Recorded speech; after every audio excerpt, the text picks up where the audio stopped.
Hello and welcome to today's video. This is my 2022 reading stats, reading year in review style video. Pretty much the exact same sort of style that I did last year. I'm just going to talk about my stats, my statistics, how things have lined up, how my books are looking, all that.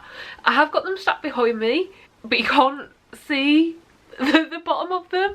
I actually think, yeah, so these piles are twice the length of what you can see. If I like angle down, yeah, it took me a long time to set them up, and then I realised that I couldn't get them all on the camera, so we're just sticking with it. We are just gonna leave it as it is. The books are behind me. So yeah, I've taken quite a lot of pictures, I've made quite a few graphs, used a lot of graphs that just like are naturally made within like how I track my reading, and yeah, it's gonna be a good time. We're going to talk about books, talk about reading, talk about what I read during 2022. So let's get into it. So in 2022 I read 164 books, which, looking back at and having taken all the photos, I can see that that was a really good reading year. However, as we're going through the photos and as we're talking about different things, you will see that just because I've had a good reading year in terms of numbers, like I can understand why I felt like my reading year hasn't been so amazing the last few months. Because when it comes to the quality of what I've read, it's really just tapered off throughout the year, and yeah, I'm looking forward to reading some better books, basically is what I'm going to say. But yeah, I haven't felt it's been good, but like, looking back I can see that I've read a good amount. I've had a lot of good books. They just happened to be focused at the start of the year. So 164 books is 149% of my Goodreads goal. At the start of the year I set my goal to 110 books and I managed to surpass that, so yeah, really happy with it. How I set my Goodreads goal is just whatever I've read the year before I add one book to, and then set the goal. So like last year I read 109, so I set the goal to 110, and yeah, this year I read 164, so really happy with that, really decent. The total number of pages that I read this year was 55,415, which again is like such an amazing number and is like a proper increase on last year. Now, my page count on Goodreads isn't the exact correct number because sometimes like the exact edition that I'm reading isn't on, so I'll just go to the nearest one, but it's fairly correct, it's not too far off. And according to Goodreads, 338 pages per book is like the average book length. So the average book that I've read during 2022 was 338 pages. Again, it's probably slightly different, but it's really not by much, so I'll go with it rather than having to calculate it myself. And then the next thing I want to talk about is my average rating. I'm including this because it's just like information that Goodreads gives you at the end of the year. It tells you what your average rating for the year was. However, I am well aware that my average rating is not accurate, probably at all, to be honest. I give a lot of half-star ratings, which on Goodreads you can't do. That you can't give a half-star rating, so I always round up, which means every book that I've given a half-a-star rating to this year has actually looked at a glance on Goodreads like it's got higher than it actually has. So if I've given a book 1.5 stars, it looks like a 2. If I've given it 2.5 stars, it looks like a 3, 3.5 a 4, 4.5 a 5. So yeah, I do always write it in the review what I've actually given it, but I'm aware because of that, like this average rating isn't actually accurate. But according to Goodreads, my average rating is 4 stars, which I don't know how to feel about because I know it isn't accurate, and I reckon it is probably like closer to 3.5 than 4. But yeah, I mean, it's good, obviously. If I knew it was accurate, I'd be happy with it, but the fact that it's not accurate and I know that it's accurate in a way where it's higher than what it actually is, I'm like, oh, how much higher is it than it actually is? So yeah, I don't really know how to feel about it, but I thought I'd include it. So if you look at this information that we've already spoken about but spread over the year, you can see that the amount of books that I read definitely tended to go down slightly over the year but stayed relatively consistent. And then you can also see the pages read per month. Unsurprisingly, the trends are very similar to the books read, but you can see here that May, June and September have massive increases, and June actually ended up being double the amount of pages read than I read in November, which was my lowest pages read month of the year. So yeah, there are some quite big differences there, and I do think it's very interesting to look at. So here are some pictures where you can actually see the individual months. So if there are any books turned round in any pictures, not just for the months but for all the pictures I show, it's because I don't physically own the book I read, so I just found a book that was a similar size and included that in, so the pictures were accurately portraying what I read. So yeah, if the book's turned round, it's because like I just don't own the actual book that's meant to be there. So yeah, here is January, here is February, here is March, here is April, here is May, here is June, here is July, here is August, here is September, here is October, here is November, and finally, here is December. So I think the most interesting thing that I can do with these pictures that I've just shown is put them all together and highlight the 5 stars throughout the picture. So I will put that up now. It will cover my face unfortunately, but you should have on your entire screen right now all of the 12 pictures, and the green arrows indicate a book that was 5 stars. So yeah, this kind of makes it a bit clearer now how the distribution of good reading really did like stop in this later quarter of the year. Yeah, I was kept up reading the same amount towards the end of the year. The rate I was finding amazing books was just low. So yeah, I think that's probably why I haven't felt amazing about my reading towards the end of the year. But then on the other hand, I think there are some books that I look at in those pictures that I have given 5 stars at the start of the year, and looking back now, I don't think I would have. I don't think I would have given them the full 5 stars. I'm not going to change the rating, like that's the rating that I gave a book right after reading it. That's how I felt in that moment. But are they really 5 stars for me now? No, but I'm going to leave them like it for the purpose of this video. Something that I am noticing about myself is the more I read, the more critical I become. So yeah, the more I've read definitely makes it harder to find 5 stars. I'm not great at giving 5 stars, especially like the more I read. But having said that, for me personally, I don't need to give a book 5 stars for it to be a new favourite. So I will be making a favourites video at some point soon, and you will definitely see that some of the books that I would class as favourites of the year aren't books that I've given 5 stars to. Now mainly for me, it's like if I can see a problem in a book, like even if I love it, even if I enjoy it, I can't give that 5 stars.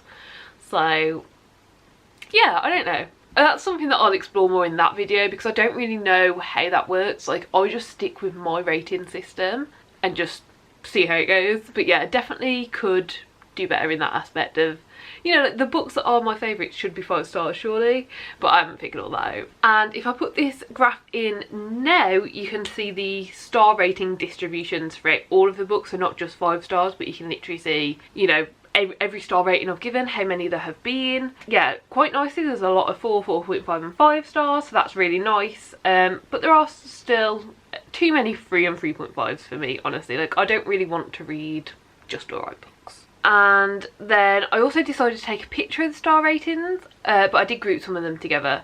So here you can see 1 star, 1.5, 2 and 2.5 stars.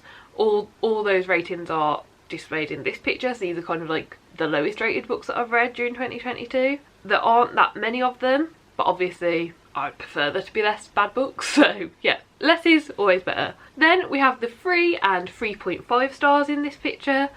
There's a lot more here, and as I said, like I'm just fed up a bit of like just alright books. Then we have 4 stars, which, you know, I'm quite happy with. There's a lot here. I am happy with that. Obviously the better the book, the better the rating, but still really happy with 4 stars. I think that's a really decent rating. Then we have 4.5 stars. Same thing, not much to add. These are books that are like kind of like just shy of 5 stars for me. And now we have 5 stars. So as I said earlier, I wouldn't necessarily class all of these as 5 stars if I was rating them right this second now, but when I read them, these were 5-star books to me. And yeah, there's a lot there. I'm really happy with the number. I'm really happy that I've been reading good books. Just wish it had been distributed better over the year. Then these next 3 statistics, I've just got graphs to show you. I haven't rearranged the books because honestly it's really knackering. It's really difficult to do. It's taken me 2 days to get all the pictures and then stack them up like this in film, so yeah, these ones just got graphs, but because they're pie charts, I feel like you can see the distribution just from the graphs. Like you don't really need the accompanying book pictures. Staying on the trend of what I've read first, these are all the genres that I've read from. Unsurprisingly, fantasy is by far the biggest chunk. I am a fantasy reader. I do, however, also read a lot outside of fantasy with a lot of different genres, as you can see by like the other part of the graph. I am, however, a bit surprised that like the second biggest category is contemporary, because I don't tend to find that many contemporary books that like work for me. So that did surprise me a bit, but yeah, I think this is a really cool graph to look at, and I'm very intrigued by this. Like, obviously it means nothing. I read what I read what I want to read, but it's very satisfying seeing just how many genres and how many things that I do tend to pick from and read from. Then we have the age categories that I'm reading from. So for me, young adult is still the biggest chunk here. Personally, I think that is mainly because the amount of books I already own that are young adult. So like, obviously I want to read the books that I own, like prioritise that. And then also, to not blame for this because it's not a bad thing, I enjoy what I read, but there's a lot of series that I've started that are still ongoing that are in the young adult category. So obviously I do buy the current release of that series to keep up with it, whereas like if I was starting the series now, maybe I wouldn't bother, but like I'm so engrossed and ingrained in it. So yeah, I am surprised that young adult is such a big chunk, but it's not that surprising. I own a lot of young adult books and I still really enjoy them. And then adult is the other biggest section. This is increasing year on year, and generally it is what I find myself gravitating towards now. Everything outside of the fantasy genre, I do just tend to prefer adult books, like books that are actually, you know, like aimed at me in the age that I currently am, which is interesting to think about, because fantasy, any age range, anything, I tend to love it. Like, I love fantasy, it's my favourite genre, but when it's outside of that, I tend to just want them where, like, you know, I'm actually going to relate to everything and all that jazz. But yeah, I don't know, I find this very interesting to think about, because if I didn't have the statistics in front of me, I would think that I would mainly enjoy fantasy as adult fantasy, because it's the genre I read the most from. It's what I know. I already know the tropes, I already know the basics of what's going to happen, the world building, all of that. I'd think that I'd want the more complex, I guess is a way to say it, the more complex systems. But then, because I read, you know, only a little bit of other genres, I'd kind of expect that it wouldn't matter so much the age, because they'd be so new to me. But like, it is very opposite from that, and I find that very interesting to think about. I don't know. This isn't a statistic, this is just a thought. Yes. Okay, and then the last graph that I've got to show is the reading methods. This is just how I read it. So for 2022, I did only use physical, audio and ebook as the options. I'm going to be changing this to 2023. A lot of the books that I read in like multiple ways. So for 2022, I've just been selecting what I view as the majority. Like if I've majority read a book using audio, I'll just select audio. For 2023, I'm going to have a mixed media option and use that to, like, if I've read a book in multiple ways, select mixed media, just so it's represented a bit. It doesn't really matter, but I did notice at the end of the year when going over all of this that that's really not represented as a way that I read, and it is, I would say, a large proportion of how I read is using a mixture of reading methods. So yeah, if we look at the graph, physical and audio are pretty much the same, with physicals taking over slightly. Yeah, this stat doesn't really mean anything to me, but it is interesting to see. And those are all of the stats that I have visuals for. However, I rewatched last year's video, and at the end of the video I did a little section on like statistics based on the books in the house at the end of the year. So that's what I plan on doing here as well. These are basically the books that I have in the house, statistically, like, related to reading, what they mean. So let's just go over it. At the end of 2021, I had read 31.67% of the books in the house. Now at the end of 2022, I have read 41.6% of the books in the house. So almost a 10% increase. Almost, which, yeah, I'm happy with. I'm happy with making progress. Obviously the more progress the better. I want to read what I own, I want to read what I already have rather than keep buying new. I'm working on it, it's a work in progress, but yeah, I'm happy with this. Next year I think I'm just gonna try and make at least 10% progress again. Have like 10% be like the minimum of what I'd like to make. So by this video next year we should be saying 50 something percent, which is really good, really good. I will quickly state, I realise I haven't said this and we're about to go into stats of books in the house. My spreadsheet that has all of our books in the house include all the books in the house, which means not all of them are mine. About 10 to 15% of the books in the house are my boyfriend's.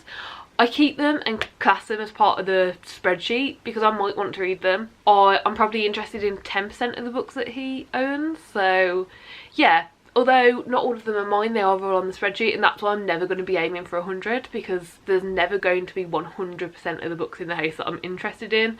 This isn't really relevant to the video, but as I was starting to include statistics like that, like, you know, being really happy at 50% might seem odd, but when it's actually out of 80% rather than like 100, it's a bit different. But yes, that's the basics. Cool. And then very quickly, I am going to touch on the books that I've hauled and unhauled in 2022. So in 2021, I said I was going to aim for under 100 books hauled. I did not succeed in this. I did go over, but I ended up hauling 176 books in the year, which it is what it is. I brought books I'm excited about. I've brought books that I'm happy about. I can't read as quick as that, so I definitely need to start buying less, but you know, I'm getting there.